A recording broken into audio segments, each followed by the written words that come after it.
Avez-vous déjà eu l'impression que votre gentillesse passe inaperçue ou, pire, qu'elle est prise pour acquise? Si c'est le cas, vous n'êtes pas seul. Dans notre monde, la générosité authentique est souvent ignorée ou rencontrée avec indifférence. On nous apprend dès le plus jeune âge à mettre les besoins des autres avant les nôtres. On nous dit de partager, d'aider et de donner. Et ainsi, nous grandissons avec un fort désir de faire le bien. Mais et si notre réactivité finissait par jouer contre nous? Et si les gens commençaient à nous voir comme une source inépuisable d'aide et de soutien? C'est une réalité difficile dans le monde moderne. Parfois, plus nous donnons, moins nous recevons. Et cela ne s'applique pas seulement au temps ou à l'argent, mais aussi à notre énergie et à notre paix intérieure. Le stoïcisme nous enseigne l'équilibre et la préservation de soi. Cependant, nous découvrons souvent que nous donnons trop. Aujourd'hui, nous allons explorer ensemble les 10 conséquences dangereuses de la gentillesse excessive et les 4 principes du stoïcisme qui peuvent nous aider à trouver l'harmonie. Si vous avez déjà ressenti que votre aide n'était pas appréciée, cette vidéo est faite pour vous. Premier, la gentillesse excessive peut vous faire paraître faible. Le stoïcisme nous enseigne la force intérieure et la maîtrise de soi. Mais voici le piège. Si vous aidez tout le temps, vous risquez de donner la mauvaise impression. Il est difficile de trouver le juste équilibre entre l'aide et la gentillesse excessive, ce qui peut conduire à des malentendus. Imaginez une situation où vous êtes toujours prêt à aider, mais à la fin, les gens vous voient comme quelqu'un sur qui ils peuvent décharger toutes leurs responsabilités. Cela peut créer l'impression que vous êtes faible, et vos contributions risquent de ne plus être valorisées. Voici la clé. Commencez à dire non, fermement, mais poliment. Imaginez-vous comme une personne qui respecte son temps et qui se valorise. Lorsque vous établissez des limites, vous changez la manière dont les autres vous perçoivent. Vous ne devenez plus seulement une personne prête à tout. Vous devenez quelqu'un qui mérite du respect. Dire non n'est pas simplement un refus. C'est une déclaration importante sur votre propre valeur. C'est un signe de force intérieure, pas de faiblesse. La prochaine fois que vous aurez envie de dire « oui », alors que vous voulez vraiment dire « non », rappelez-vous ceci. Tenez bon. C'est une déclaration nécessaire sur votre force et votre valeur. 2. Des attentes irréalistes peuvent mener à la déception. Voici une vérité stoïque. Le bonheur ne devrait pas dépendre des actions des autres. Lorsque vous donnez, ne vous attendez à rien en retour. Cela vous évitera des déceptions et aidera à maintenir votre stabilité émotionnelle. Mais, soyons réalistes, c'est difficile. Vous montrez de la générosité, en espérant secrètement que les autres vous rendront l'appareil. Vous voulez qu'ils voient et apprécient ce que vous faites. Mais que faire si ce n'est pas le cas? C'est là que nos attentes peuvent nous faire mal. Réfléchissez-y. Vous prenez toujours vos responsabilités, vous faites des faveurs, vous aidez. Naturellement, vous vous attendez à ce que les autres fassent leur part, non. Mais quand ils ne le font pas, cela fait mal. À la fin, vous vous sentez vidé, irrité et déçu. Les gens sont différents. Le stoïcisme nous rappelle une vérité dure.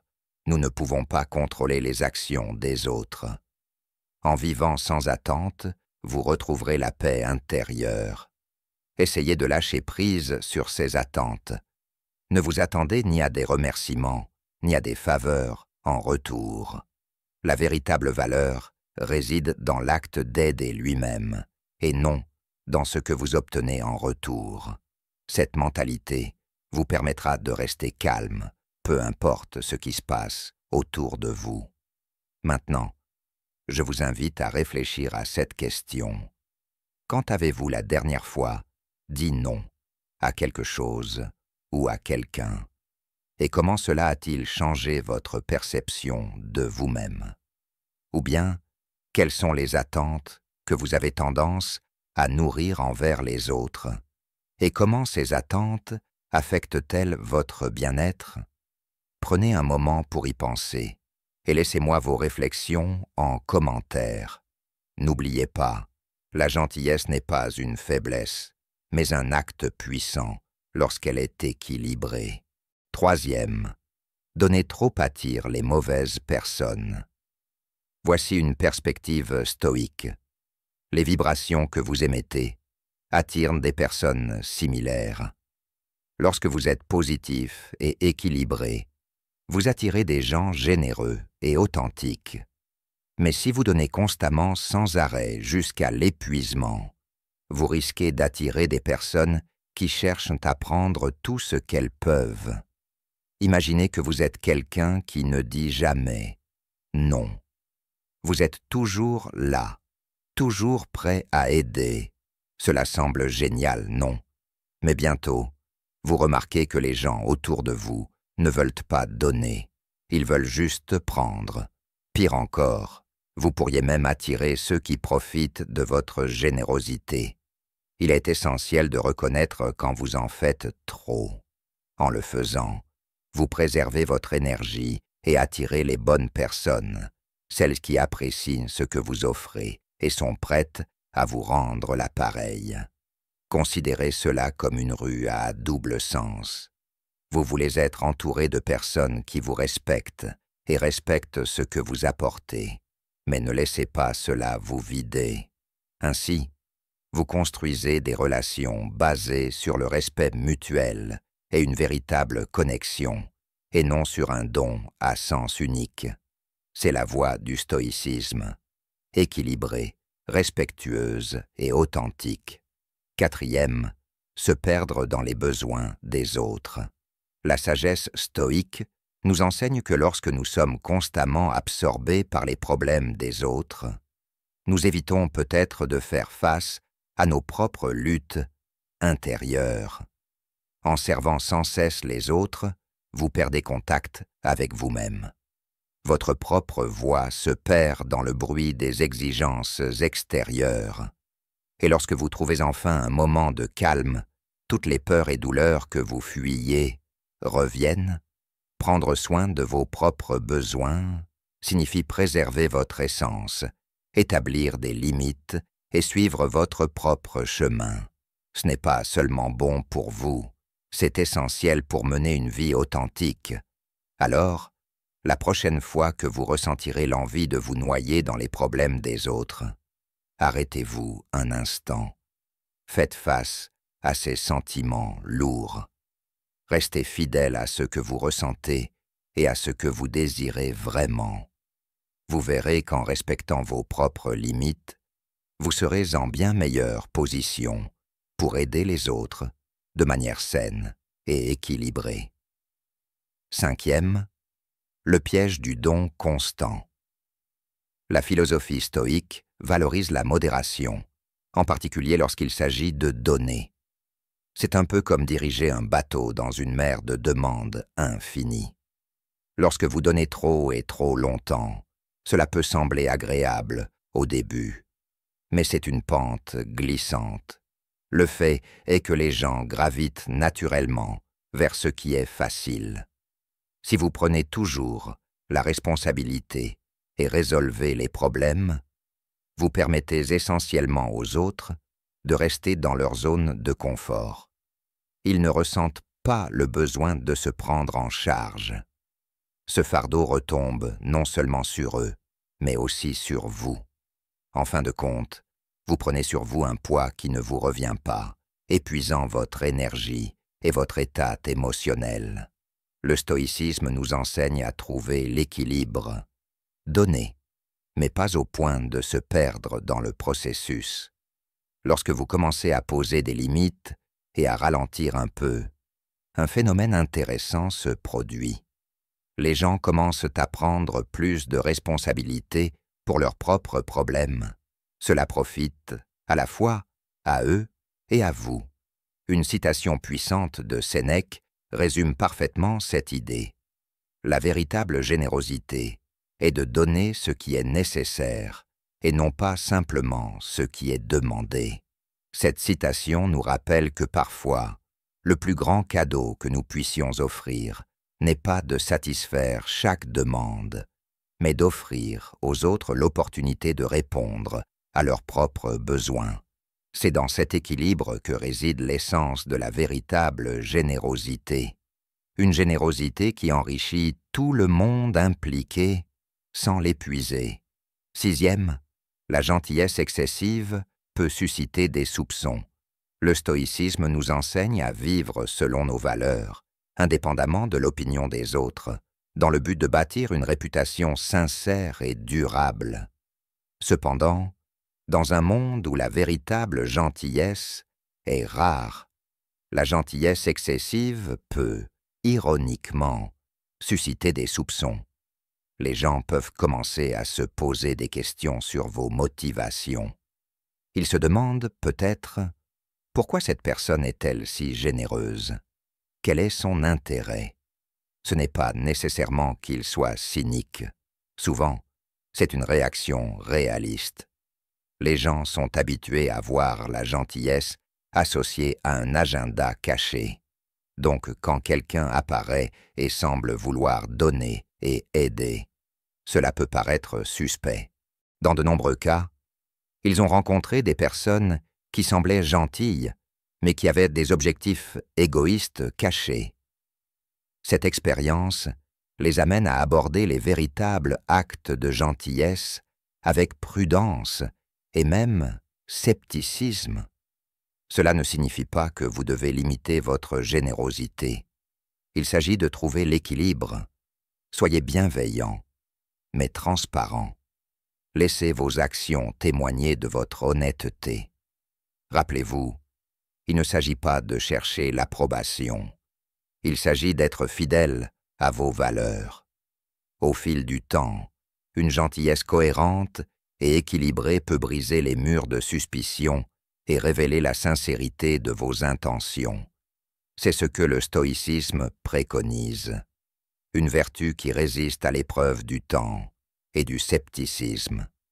7e, le risque de tomber dans la dépendance. Le stoïcisme nous met en garde contre le danger de perdre l'équilibre dans la vie, en particulier lorsqu'il s'agit de donner. Tout est question de modération et de maîtrise de soi. Lorsque vous donnez trop, lorsque vous êtes toujours celui sur qui les autres comptent, cela peut entraîner de graves conséquences. Vous pourriez commencer à gérer le stress et l'épuisement émotionnel. C'est ici que le risque de dépendance se glisse insidieusement. Vous pourriez vous retrouver à trop manger ou à jouer à des jeux, cherchant n'importe quoi pour combler le vide créé par le don constant. Les stoïciens nous exhortent à écouter ceux qui nous entourent. Si un ami ou un membre de la famille exprime des inquiétudes, prêtez-y attention. Nous tombons souvent dans le déni face à la possibilité de dépendance. Il est plus facile de rejeter leurs préoccupations que de reconnaître le problème. Mais ces remarques viennent généralement d'un endroit de soin et d'amour. Accepter ce retour est une étape vers l'introspection et la croissance. Il est important de se rappeler que ceux qui nous tiennent à cœur ne cherchent pas à nous critiquer ou à nous juger. Leurs préoccupations sont un signe de respect pour vous-même et pour votre cheminement vers une vie équilibrée. C'est ce que le stoïcisme met en avant. Une ouverture à l'introspection et le courage de chercher de l'aide lorsque cela est nécessaire. C'est un chemin vers le rétablissement de l'équilibre et de l'harmonie dans la vie, où la véritable force et le respect de soi sont cultivés. 8e, le danger de devenir un martyr. Le stoïcisme valorise la raison et l'équilibre émotionnel. Il nous encourage à donner, mais pas jusqu'au sacrifice de soi. Cependant, lorsque vous donnez trop, vous risquez de devenir un martyr. C'est comme un héros tragique qui se sacrifie pour le bien des autres. Les gens pourraient commencer à vous voir comme quelqu'un toujours prêt à donner et à aider, mais vous n'êtes pas vraiment présent dans leur vie quotidienne. Pourquoi? La réponse est simple. Les gens commencent à se sentir coupables.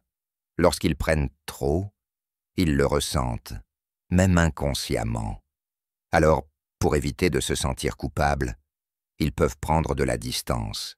Cela peut créer une relation déséquilibrée où vous donnez beaucoup, mais vous êtes laissé de côté. Le stoïcisme nous rappelle la nécessité de l'équilibre. Lorsque nous donnons de manière équilibrée, nous créons des relations plus saines, fondées sur le respect mutuel et l'attention, et non sur la culpabilité et l'obligation. 9e, échouer à prioriser sa propre croissance. Dans une vie dédiée à l'aide aux autres, il peut être difficile de trouver du temps pour ses propres aspirations. Si vous donnez toujours, quand avez-vous la chance de vous concentrer sur vos propres rêves et objectifs? La philosophie stoïque nous enseigne l'importance de l'amélioration personnelle. Nous ne devons jamais perdre de vue notre propre croissance dans le processus d'aider les autres. Cela ne signifie pas que nous devrions arrêter d'être généreux. Au contraire, cela suggère que nous trouvions un équilibre qui nous permette de nous épanouir tout en restant bienveillants. Pensez-y. Vous avez des objectifs, des rêves et des ambitions. Vous voulez grandir, apprendre et devenir la meilleure version de vous-même. Mais si vous sacrifiez constamment votre temps et votre énergie pour les autres, où cela vous laisse-t-il? Il peut être difficile de prioriser vos propres besoins, mais c'est essentiel. En consacrant du temps à votre propre croissance, vous devenez une personne meilleure, plus forte et plus capable, mieux équipée pour aider les autres à long terme. 10e, le danger de se sous-estimer. La gentillesse excessive conduit souvent à se sous-estimer. Vous pourriez commencer à penser que vos besoins sont moins importants que ceux des autres. Le stoïcisme nous enseigne la valeur du respect de soi. Lorsque vous vous respectez, vous établissez des limites saines. Vous comprenez que votre bien-être est tout aussi important que celui des autres. Rappelez-vous, on ne peut pas verser d'une coupe vide. Pour réellement aider les autres, vous devez d'abord prendre soin de vous.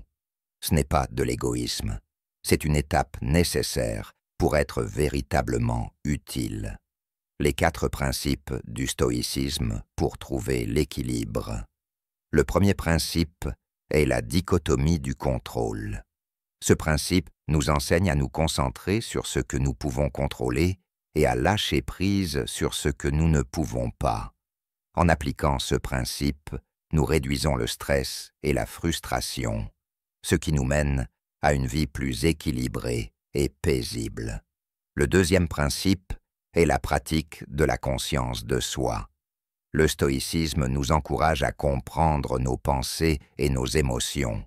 En étant conscients de nous-mêmes, nous pouvons reconnaître quand nous donnons trop et avons besoin de prendre du recul. Cette conscience de soi nous permet de maintenir un équilibre sain entre aider les autres et prendre soin de nous-mêmes. Le troisième principe est d'embrasser la modération. Le stoïcisme valorise la modération dans tous les aspects de la vie, y compris la gentillesse. En pratiquant la modération, nous évitons les pièges d'une générosité excessive et préservons notre bien-être. Ce principe nous rappelle que la véritable générosité consiste à donner de manière équilibrée et durable. Le quatrième principe est de vivre en accord avec la nature. Le stoïcisme nous enseigne à vivre en harmonie avec notre véritable nature et le monde naturel. Cela signifie comprendre nos limites et les respecter. En vivant en accord avec la nature, nous pouvons trouver un équilibre qui nous permet d'être bienveillants sans sacrifier notre propre bien-être. En conclusion, la gentillesse excessive peut avoir des conséquences dangereuses. Cependant, en appliquant les principes du stoïcisme, nous pouvons trouver un équilibre qui nous permet d'être véritablement bienveillants, sans nous perdre dans le processus. Rappelez-vous, il ne s'agit pas d'arrêter d'être gentil. Il s'agit de le pratiquer de manière saine et durable, pour vous et pour ceux que vous aidez. Merci d'avoir regardé cette vidéo. Et n'oubliez pas de vous abonner à notre chaîne pour plus d'idées sur le stoïcisme et la croissance personnelle. Restez équilibrés, restez bienveillants et vivez une vie pleine de sens.